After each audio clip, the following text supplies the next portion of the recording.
Похвалений Ісус Христос. Бо сьогодні надарилася така добра можливість у Росіці, в цьому святому місці, записати новий відеокоментар до Божого Слова цієї неділі. Сьогодні тут свято квіток. А у нас у неділю чуємо Євангеліє про долг і должників.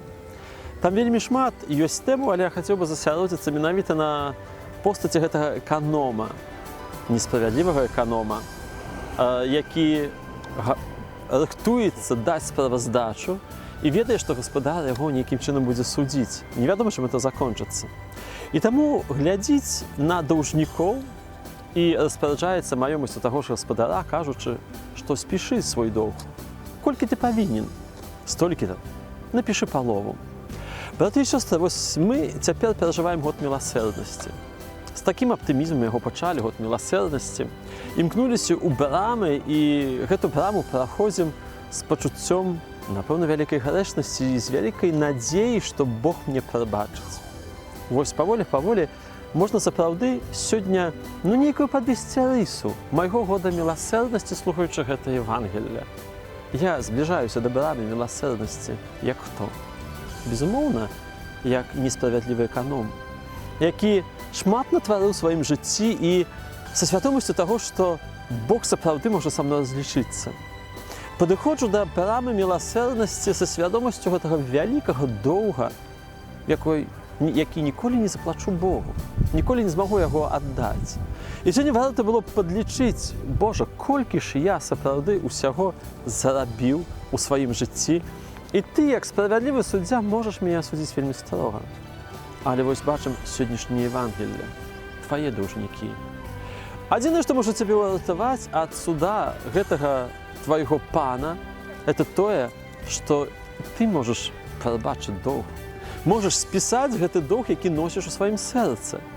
Вось калі я набліжаюся да Бога і прагну атрымаць ягоную міласэрнасць, то вось запытаюся, у гэтым годзе міласэрнасці, якому даўжніку я дараваў? Які доўг выкарыстаў са сваёй памяці, пра які памятаю заўсёды? Колькі ж можам насіць тыя даўгі іншых людзей? Вельмі часта людзі распавядаюць тыя крыўды, споведзі, 5-ы, 10-ы раз кажуць, вось мяне пакрыўдзілі. Ну колькі ж яшчэ?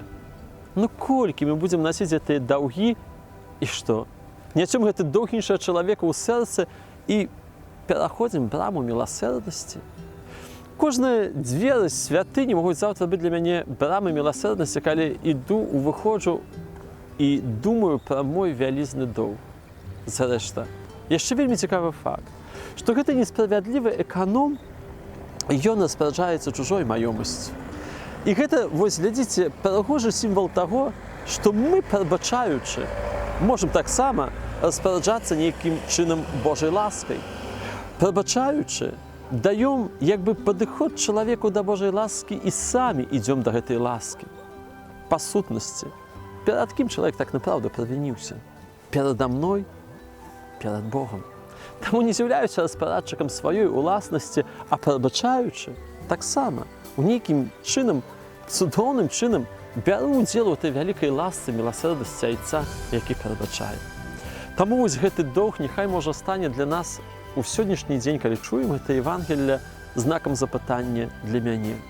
Вось, Ойча, даруй, калі ласка, мой доўг. Перажываю год міласэрнасці, столькі брамаў, напэўна, прайшоў міласэрнасці. Я б так хацеў, каб ты забыў тое. Я так бы хацеў, каб ты прабачыў мне вось тую бочку алівы, як сёння чуем у Євангеллі, тую маёмасць, якую я страціў, як твой блудны сын. Ну, але зараз жа пытаю сябе. Вось праходзіць месяцы, хутка скончыцца ты год міласэрнасці.